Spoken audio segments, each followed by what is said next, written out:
The minister, in her knee-jerk reaction, have announced some things that she suggests will change the realities that we face, one of which is a $1 billion breakfast plan.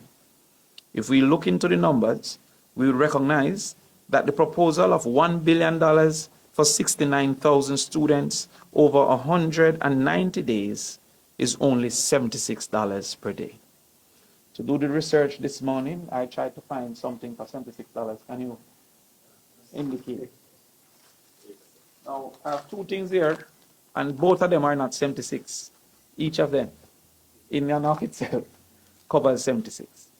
In Parliament, when the announcement was made, I asked the minister what was, well, it's one at a time, so don't make it look like they're getting two things.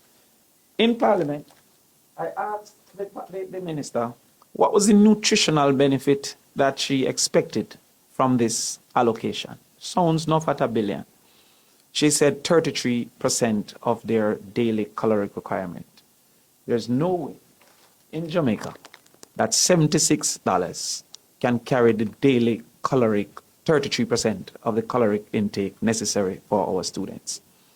Indeed, it proves, therefore, that this simply is a political announcement seeking to counter the proposals made by the People's National Party in our budget presentations, when we indicated that we would provide meals up to $400 for children and would move towards breakfast. Nowhere in the budget presentations, nowhere in the budget was there an indication of an increased allocation of this $1 billion.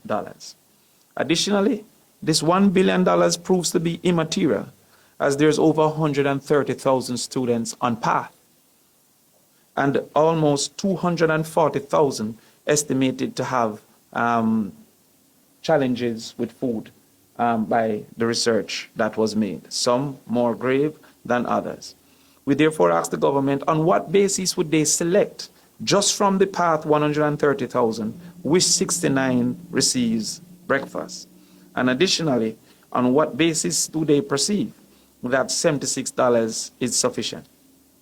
The minister then went on a media campaign to suggest that she's putting in reading as a mandated part for grade 1 and grade 3. This is a redundant mandate, as reading has already been a central part of the curriculum.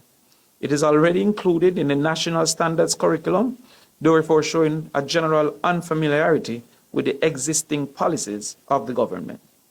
Additionally, the proposal put forward by the minister seemed not to understand the results and data that currently exist.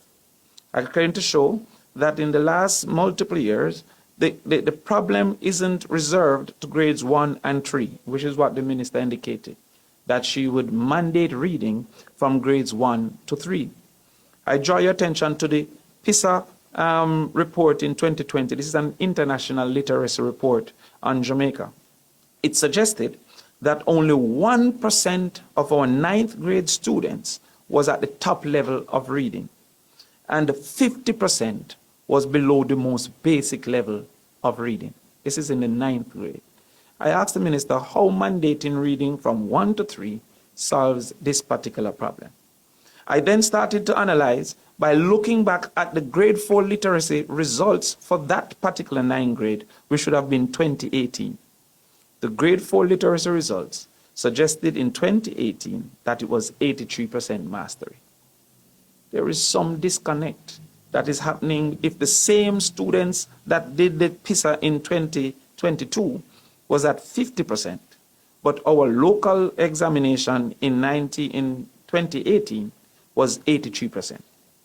It implies, therefore, that they're either